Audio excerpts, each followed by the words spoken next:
الحمد لله رب العالمين، والصلاة والسلام على أشرف الأنبياء وإمام المرسلين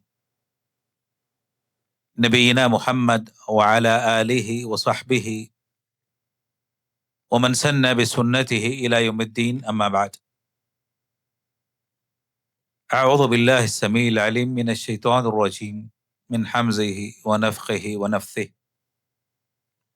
وأن المساجد لله فلا تدعوا مع الله أحدا. معزز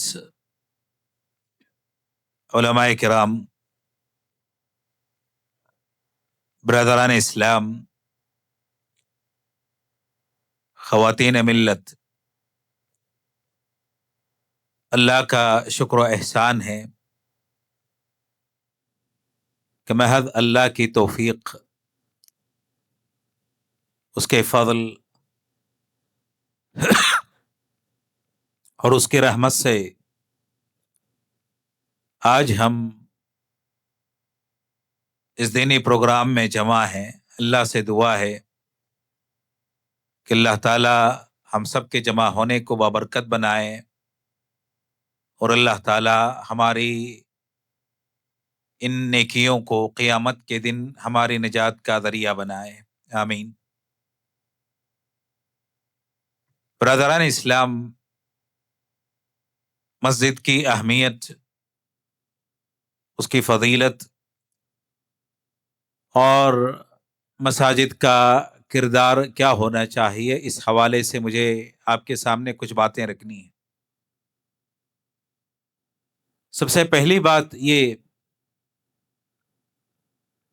کہ مساجد اللہ تعالی کا گھر ہے. مساجد کو اللہ نے اپنی طرف اضافت کیا، اس کے مقام، اس کے مرتبے کو بیان کرنے کے لیے.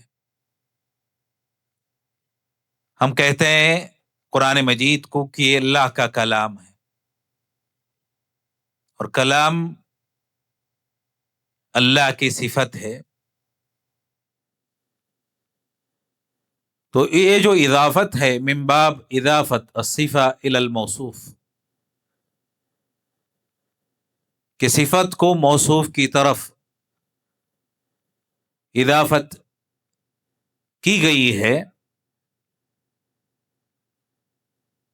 تو جیسے قرآن مجید اللہ کی صفت ہے، اس کا کلام ہے، جس سے اس کی شان، اس کی عظمت اور اس کی قدر و منزلت معلوم ہوتی ہے، ویسے ہی اللہ تعالیٰ نے مساجد کی اضافت اپنی طرف کی.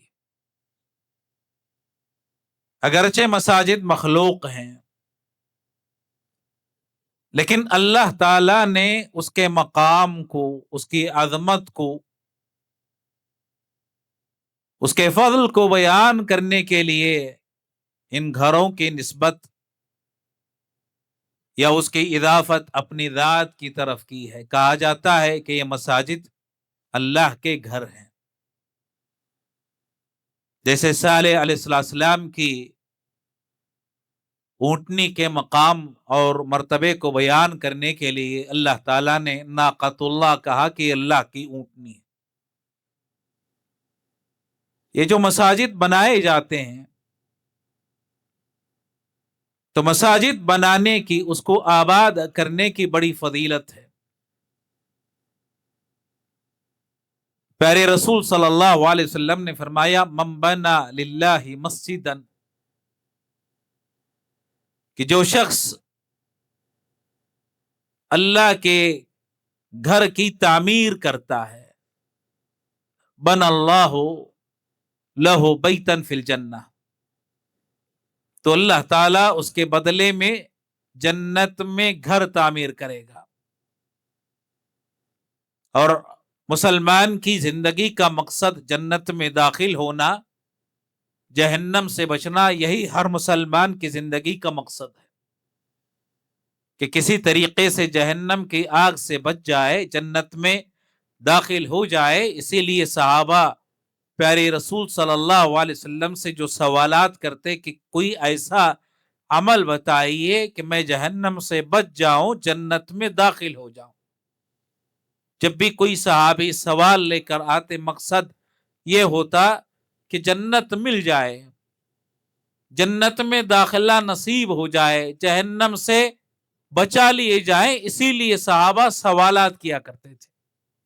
تو اللہ تعالیٰ نے انسان کی زندگی کا جو حقیقی مقصد ہے اور جس کے لیے انسان دنیا میں بھیجا گیا ہے اور آخرت میں جس کی وہ تمنا کرتا ہے، اللہ نے اس کا وسیلہ بہت آسان بیان کیا کہ من بنا للہ مسجدن، جو اللہ کے لیے مسجد تعمیر کرتا ہے، مسجد بناتا ہے، تو اللہ تعالی جنت میں اس کے لیے گھر بنائے گا، اس کے لیے گھر تعمیر کیا جائے گا۔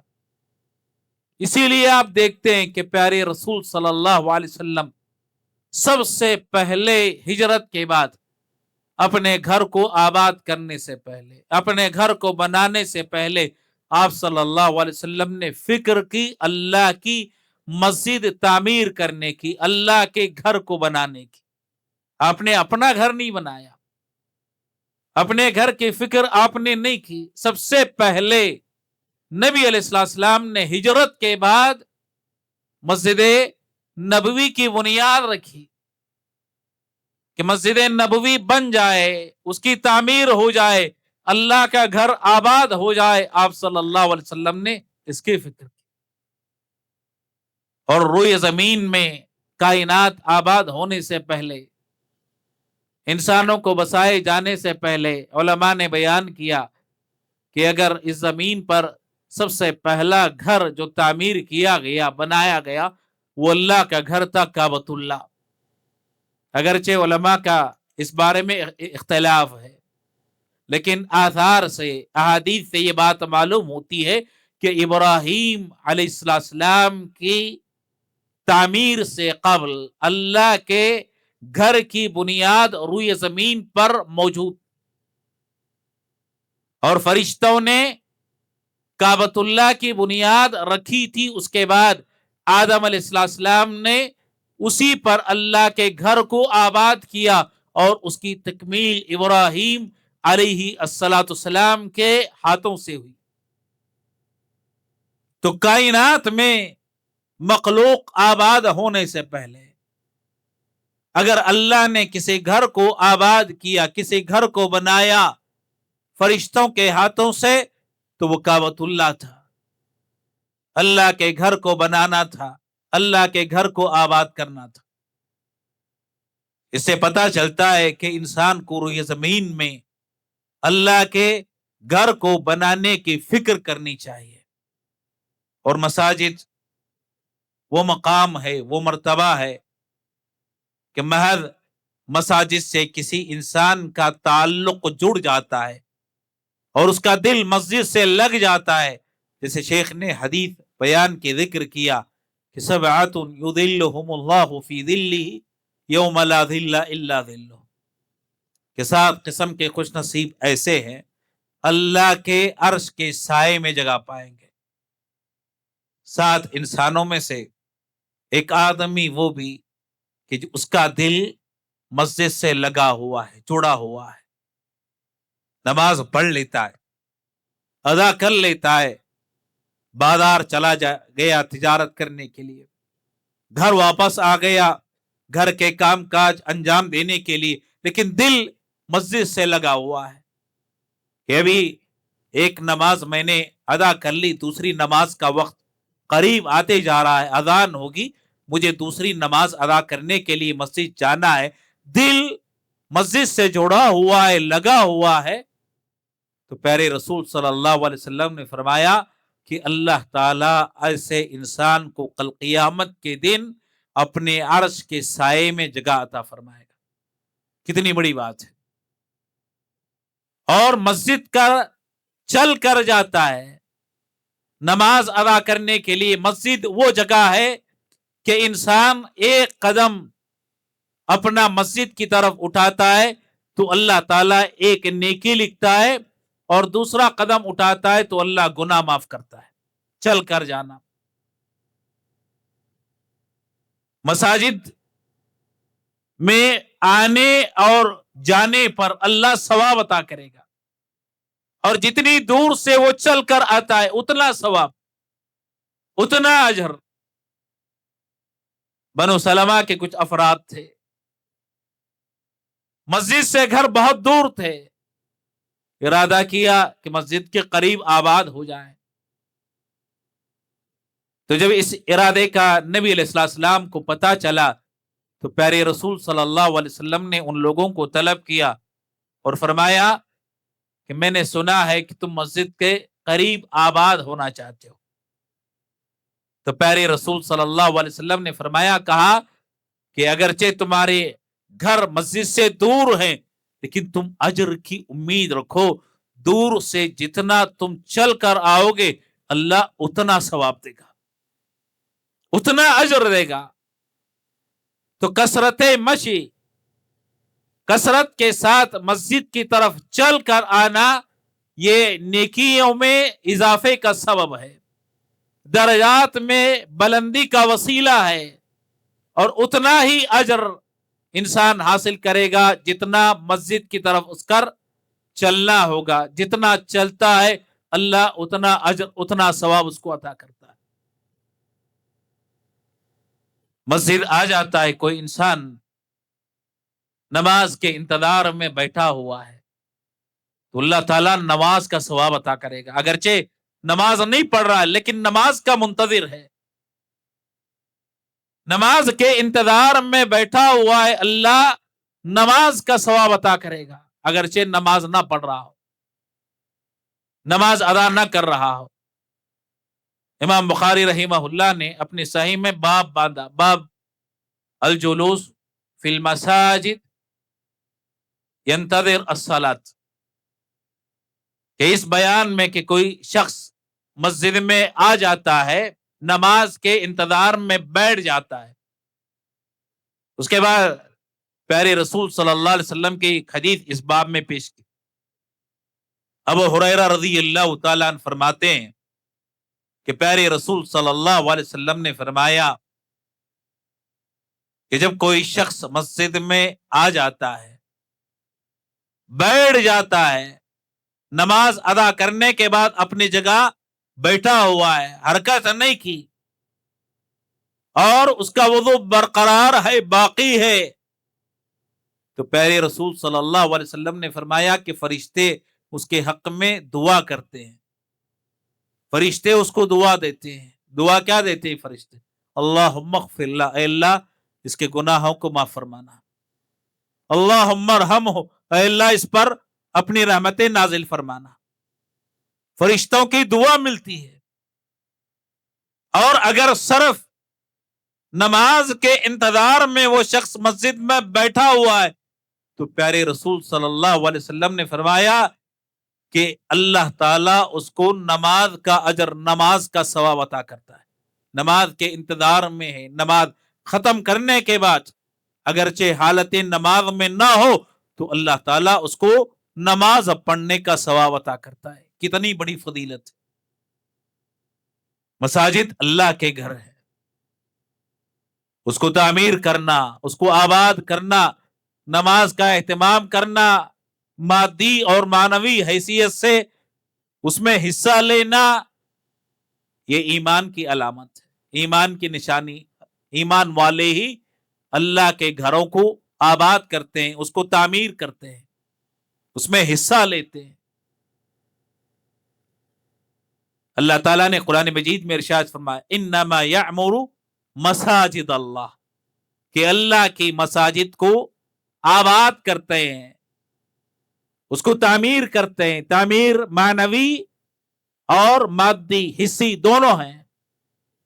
تعمیر معنوی یہ کہ انسان نماز قائم کرے, تعمیر معنوی یہ کہ اللہ کا ذکر کرے, اور حصی تعمیر مسجد کو بنانا, اس میں حصہ لینا. دونوں قسم کی تعمیر کون کرتے ہیں؟ اللہ تعالیٰ نے فرمایا من آمن باللہ والیوم الآخر, اللہ پر ایمان لانے والے، آخرت پر ایمان رکھنے والے، جن کے دلوں میں اللہ پر ایمان ہوتا ہے، عقیدہ صحیح ہوتا ہے، وہ اللہ کے گھروں کو آباد کرتے ہیں، اس کی تعمیر میں حصہ لیتے ہیں، وہ نماز ادا کرتے ہیں، ان کے دل مسجد سے جڑ جاتے ہیں، وہ مسجد میں بیٹھ جاتے ہیں۔ میرے محترم مسلمان دوستو، مساجد کا بڑا مقام ہے، بڑا مرتبہ ہے۔ مساجد، اس کا کردار کیا ہے؟ سب سے پہلے کردار پر آنے سے پہلے ایک بات کی میں وضاحت کر دوں۔ کردار کے حوالے سے جب بات آتی ہے تو بات کرتے ہوئے بہت سے لوگ کہتے ہیں کہ مساجد کو دعویٰ کا مرکز ہونا چاہیے، سینٹر ہونا چاہیے، مساجد کو ہسپتال بنایا جانا چاہیے، مساجد کو فلاں ہونا چاہیے، فلاں ہونا چاہیے، بہت سارے نام دیتے ہیں۔ آپ نے دیکھا ہوگا کہ دعویٰ سینٹر مسجد ہو، اچھی بات ہے، اس سے کسی کو کوئی انکار نہیں، فلاں سینٹر ہونا چاہیے، مستشفیٰ ہونا چاہیے، فلاں ہونا چاہیے، فلاں ہونا چاہیے، بہت سارے نام وہ استعمال کرتے ہیں۔ میرے دوستوں، مساجد کو مسجد نام دیا گیا ہے، اس نام کے علاوہ کوئی اور نام مسجد کو نہ دیا جائے۔ مسجد کوئی سینٹر نہیں، مسجد کوئی مرکز نہیں، مسجد کوئی ہاسپٹل نہیں ہے، مسجد کوئی تجارت کی جگہ نہیں، مسجد کوئی ایسا اجتماع گاہ نہیں کہ جہاں لوگ جمع ہو کر کسی اور نام سے کوئی ایکٹیویٹیز یا کوئی کاروائی یا کوئی کردار وہاں ادا کرے۔ مسجد مسجد ہے، مسجد اللہ کا گھر ہے، اس کو مسجد آپ رہنے دیں، مسجد کو اللہ کا گھر آپ رہنے دیں، یہی نام، اسی نام سے مسجد کو پکارا جانا چاہیے، اور اللہ کو پسند یہی نام ہے۔ اسی لیے پیارے رسول صلی اللہ علیہ وسلم نے فرمایا اپنی حدیث میں، احب البلاد الی اللہ مساجدها، کہ اللہ کو سب سے زیادہ پسندیدہ کوئی جگہ ہے تو مسجدیں ہیں۔ اللہ کو سینٹر کے نام سے کوئی چیز پسند نہیں ہے، اللہ کو ہاسپٹل کے نام سے کوئی چیز پسند نہیں، اللہ کو سب سے زیادہ پسندیدہ اگر کوئی جگہ ہے تو وہ اللہ کی مسجدیں، اللہ کے گھر ہیں۔ تو مسجد کے کردار کے حوالے سے گفتگو کرتے ہوئے، بات کرتے ہوئے بہت سارے نام دیے جانے کی کوشش کی جاتی ہے کہ فلاں نام دینا چاہیے، فلاں نام ہونا چاہیے۔ میرے دوستو، جو نام اللہ نے اپنے گھروں کے لیے چنا ہے کہ یہ اللہ کے گھر ہیں، یہ اللہ کی مسجدیں ہیں، یہی نام باقی رہے، یہ شریعت کا تقاضا ہے۔ کوئی اور نام آپ مسجد کو نہ دیں، اگرچہ مساجد میں بہت سارے کام انجام دیے جا سکتے ہیں، کیے جا سکتے ہیں، اور کام کیے بھی جانے چاہیے، لیکن نام تبدیل نہ ہونے پائے، نام بدلنے نہ پائے۔ بہت سے لوگ کہتے ہیں کہ یہ جنتا درشن ہے۔ میرے دوستو، یہ اللہ کے گھر ہیں، یہ مسجدیں ہیں، تو مسجدوں کو مسجد کا نام ہی آپ دیں، اللہ کے گھر ہی پکارے جائیں۔ اسی نام سے اللہ نے قرآن اور حدیث میں اس کو یاد کیا ہے۔ تو نام بدلنا، میں سمجھتا ہوں کوئی اور نام دینا، یہ شریعت کے مقاصد کے خلاف ہے۔ مساجد بنائے کیوں جاتے ہیں؟ تعمیر کا مقصد کیا ہے؟ مساجد جو بنائے جاتے ہیں، مساجد کی جو تعمیر ہوتی ہے، جیسا کہ شیخ عبد الحسیب عمری مدنی حفظہ اللہ نے واضح کیا کہ مساجد اللہ کی معرفت اور اللہ سے اپنے تعلق کو مضبوط کرنے کے لیے بنائے جاتے ہیں، یہ سب سے اہم مقصد۔ مساجد کو بنائے جانے کا سب سے بڑا مقصد اللہ کی توحید ہے، وَأَنَّ الْمَسَاجِدَ لِلَّهِ، کہ یہ مسجدیں اللہ کے لیے بنائے جاتے ہیں۔ اللہ کے لیے آباد کیے جاتے ہیں، اللہ کے لیے تعمیر کیے جاتے ہیں. فلا تدعوا مع اللہ احد، اللہ کو چھوڑ کر کسی اور کو تم مسجدوں میں نہ پکارا کرو. لیکن بڑا افسوس کا مقام ہے کہ آج بہت ساری مساجد میں اللہ کے سوا دیگر لوگوں کو پکارا جاتا ہے، توحید کے منافق کام کیے جاتے ہیں، شرک انجام دیا جاتا ہے. آپ نے دیکھا ہوگا بہت ساری ایسی مساجد ہیں، آپ مسجد میں داخل ہو جائیں تو مسجد کے صحن میں آپ کو قبر دکھائی دے گی. میرے دوستو، جہاں قبر ہے وہاں نماز نہیں پڑھی جاتی ہے. پیارے رسول صلی اللہ علیہ وسلم نے فرمایا کہ گھروں میں نماز ادا کیا کرو اور اپنے گھروں کو قبرستان نہ بناؤ. کیوں؟ کہ قبرستان میں نماز ادا نہیں کی جاتی، نماز نہیں پڑھی جاتی. تو گھروں میں نوافل اور سنتیں ادا کرنے کا مسلمان کو اہتمام کرنا چاہیے.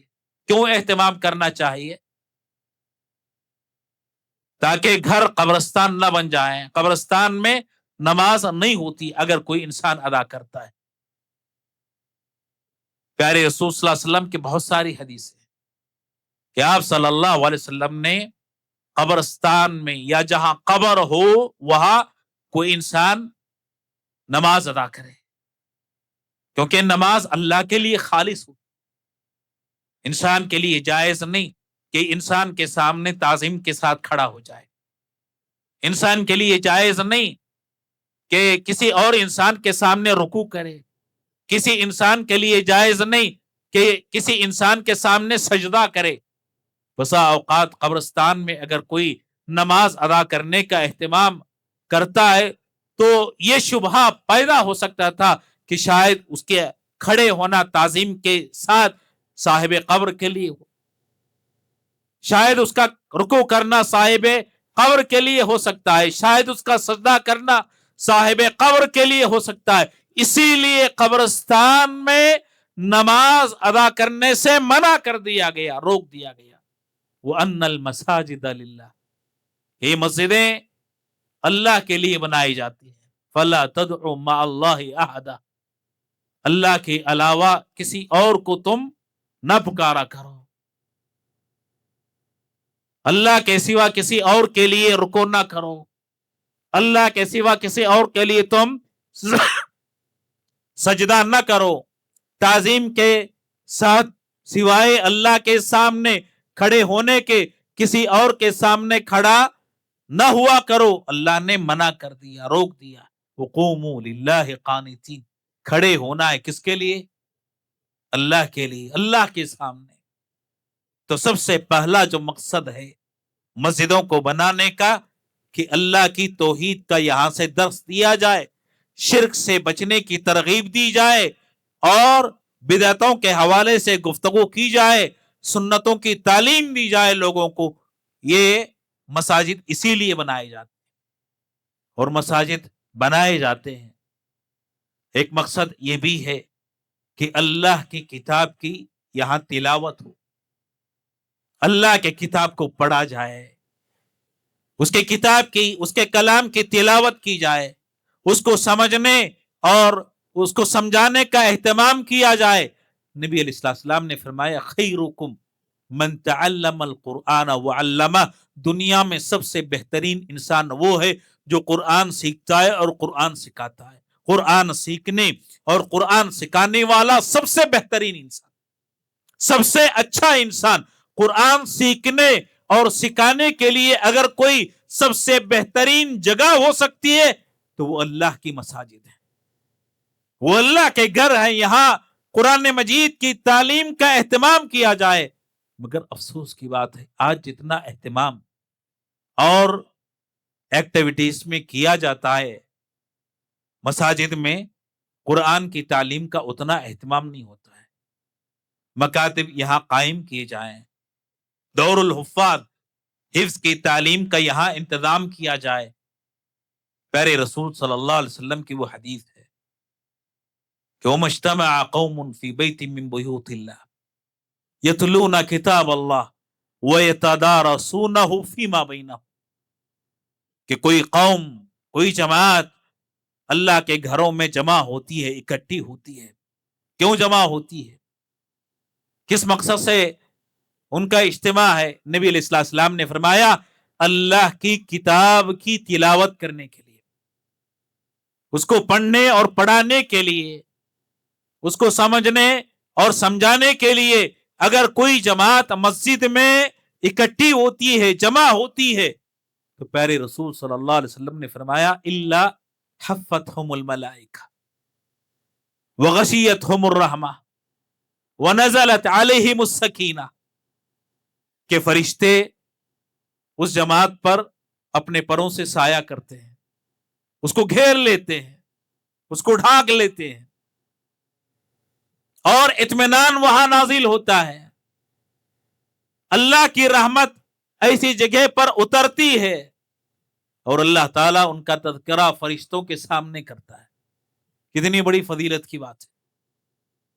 لیکن لوگوں کے لیے، جو لوگ اللہ کے کلام کو پڑھنے کے لیے مسجد میں جمع ہوتے ہیں، مسجد میں اکٹھے ہوتے ہیں، میرے دوستو، پیارے رسول صلی اللہ علیہ وسلم نے قرآن کی تعلیم اور تعلم کا سب سے زیادہ سلسلہ اگر کوئی کہیں برقرار، کہیں قائم رکھا تو وہ مساجد ہیں.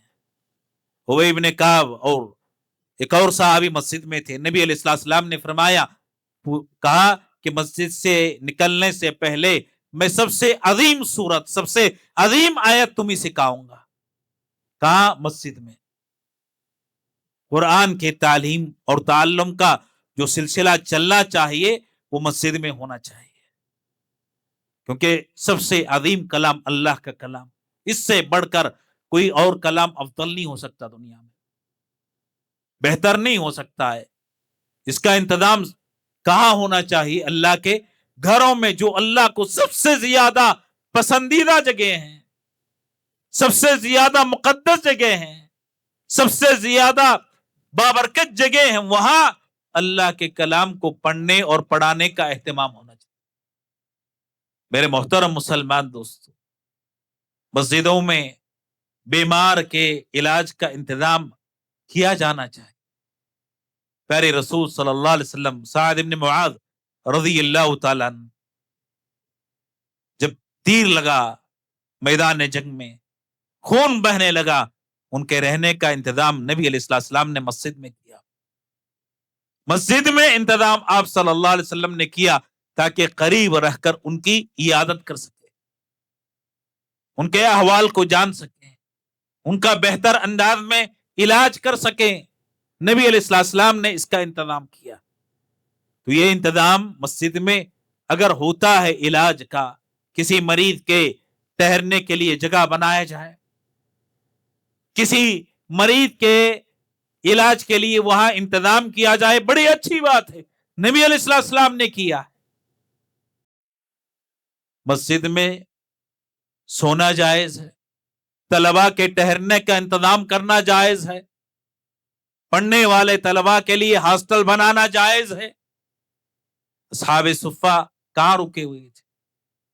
وہ فقراء، مساکین صحابہ جن کے گھر نہیں پائے جاتے تھے، ٹھہرنے کا کوئی انتظام موجود نہیں تھا، نبی علیہ السلام نے ان کا انتظام مسجد میں کیا. مسجد میں آپ صلی اللہ علیہ وسلم نے کیا ہے. یہ صحابہ وہاں رک جاتے صفہ کے چبوترے پر اور نبی علیہ السلام سے علم حاصل کیا کرتے تھے، علم سیکھا کرتے تھے. اور آپ صلی اللہ علیہ وسلم نے مسجد میں نکاح کیا ایک صحابی کا، نکاح پڑھوایا. نکاح پڑھوانا مسجد میں جائز ہے. وہ آپ نے مشہور حدیث سنی ہوگی، پیارے رسول صلی اللہ علیہ وسلم صحابہ کے ساتھ بیٹھے ہوئے تھے، مسجد میں بیٹھے ہوئے تھے. امام ابن حجر رحمہ اللہ نے اس حدیث کو ذکر کیا تو اسماعیلی، مستخرج اسماعیلی کے حوالے سے بیان کیا کہ وہاں اضافہ ہے. کیا اضافہ ہے؟ کہ ہم نبی علیہ السلام کے ساتھ مسجد میں بیٹھے ہوئے تھے کہ اچانک ایک عورت آئی اور اپنے آپ کو نبی علیہ السلام پر پیش کیا کہ اگر آپ چاہیں تو مجھ سے نکاح کر لیں. مجھ سے شادی کر لیں۔ نبی علیہ السلام نے اوپر سے نیچے تک دیکھا، شاید آپ کو نکاح کی حاجت نہ تھی، ضرورت نہ تھی، تو آپ نے خاموشی اختیار کی۔ ایک صحابی کھڑے ہوتے ہیں، فرماتے ہیں کہ یا رسول اللہ، اگر آپ کو شادی کی حاجت نہ ہو، ضرورت نہ ہو، تو اس عورت سے میرا نکاح کر دیجیے، میری زوجیت میں آپ دے دیجیے اس عورت کو۔ نبی علیہ السلام نے فرمایا کہ مہر میں دینے کے لیے کوئی چیز ہے؟ صحابی گھر میں گئے، تلاش کیا، کوئی چیز نہ ملی، تو نبی علیہ السلام نے فرمایا التمس ولو خاتم من حدید، جاؤ دیکھو شاید لوہے کی کوئی انگوٹھی پڑی ہوئی مل جائے، اسی کو لے آؤ۔ صحابی جاتے تلاش کرتے، وہ بھی نہ ملی، تو کہا کہ یہ میرا ازار ہے، میری چادر ہے، میں اپنی ازار مہر میں دے دوں گا۔ نبی علیہ السلام نے فرمایا اللہ کے بندے، اگر تم اپنی ازار دے دو گے تو کیا پہنو گے؟ پہننے کے لیے کوئی اور چادر نہیں ہے۔ تو نبی علیہ السلام نے فرمایا قرآن کی کوئی سورت یاد ہے؟ کہا کہ فلاں فلاں فلاں سورتیں مجھے یاد ہیں۔ تو نبی علیہ السلام نے فرمایا کہ جو سورتیں تمہیں یاد ہیں یہ اپنی ہونے والی بیوی کو سکھا دینا، یہی تمہارا مہر ہوگا، اور اسی پر میں تمہاری شادی کرتا ہوں۔ یہ جو نکاح ہوا کہاں ہوا؟ مسجد میں۔ تو مسجد میں نکاح کرنا جائز ہے، یہ نہیں کہ وہاں سنت ہے، مستحب ہے، کوئی فضیلت والی بات ہے، جائز ہے۔ اگر کوئی نکاح کرنا چاہتا ہے مسجد میں تو کوئی حرج کی بات نہیں۔ علماء نے اس حدیث سے استدلال کیا، اور بہت ساری برائیوں سے بسا اوقات مسجد میں کوئی نکاح کرتا ہے تو بچ جاتا ہے، برائیوں سے بچ جاتا ہے۔ کون سی برائیاں؟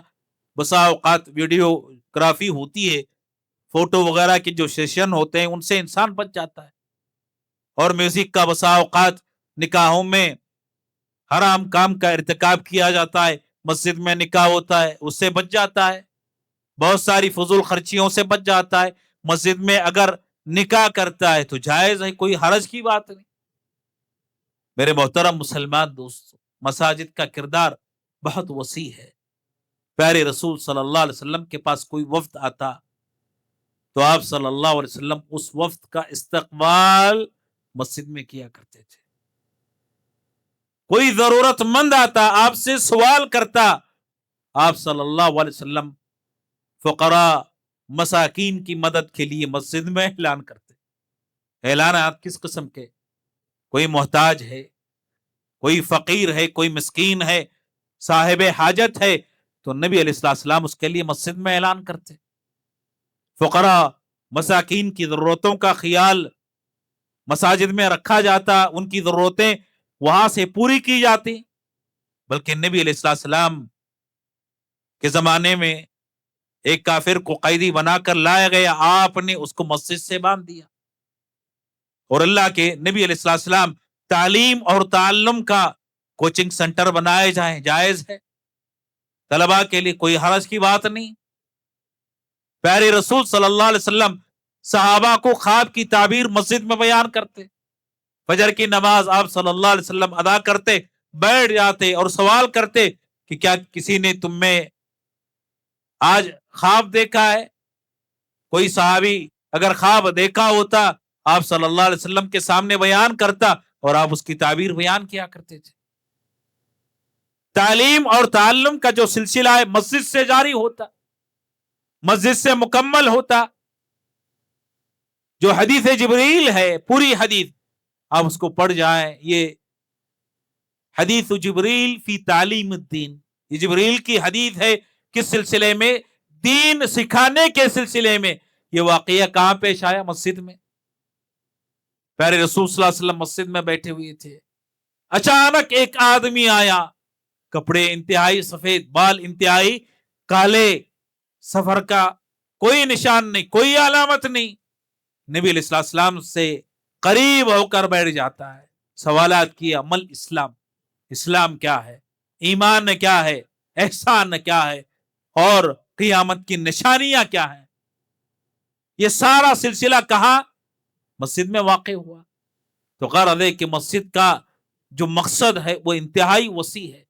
اللہ کی توحید کے لیے مسجد بنائی جاتی ہے، نماز قائم کرنے کے لیے مسجد بنائی جاتی ہے، قرآن کی تلاوت کے لیے مسجد بنائی جاتی ہے اور اللہ کے ذکر کے لیے مسجد بنائی جاتی ہے، تعلیم اور تعلم کے سلسلے کو یا طلبا کو کوچنگ کے لیے مسجد تعمیر کی جاتی ہے، کوئی نکاح کرنا چاہے تو اس کے لیے مسجد تعمیر کی جاتی ہے، اور اسی طریقے سے وفود کا استقبال کرنا ہو تو وفود کے استقبال کے لیے مسجد کا استعمال ہو سکتا ہے، اور بہت سارے امور ہیں، مریض کے علاج اور معالجے کے لیے مسجد کا استعمال کیا جا سکتا ہے۔ غرض ہے کہ مسجد کا جو کردار ہے وہ انتہائی وسیع ہے، لیکن یہ بات یاد رکھنی چاہیے، مسجدوں کو بدعتوں سے پاک کرنا، شرک سے پاک کرنا، گناہوں سے پاک کرنا یہ انتہائی ضروری ہے۔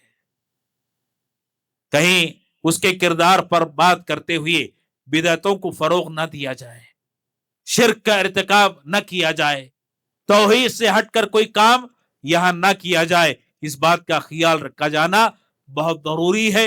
اور یہ بات بھی یاد رکھے، میں آخر میں پھر سے وہی بات دہرانا چاہتا ہوں کہ مسجد کو مسجد ہی کا آپ نام دیں، یہ اللہ کے گھر ہے، اس نام سے ہٹا کر کوئی اور نام یہاں نہ دیا جائے۔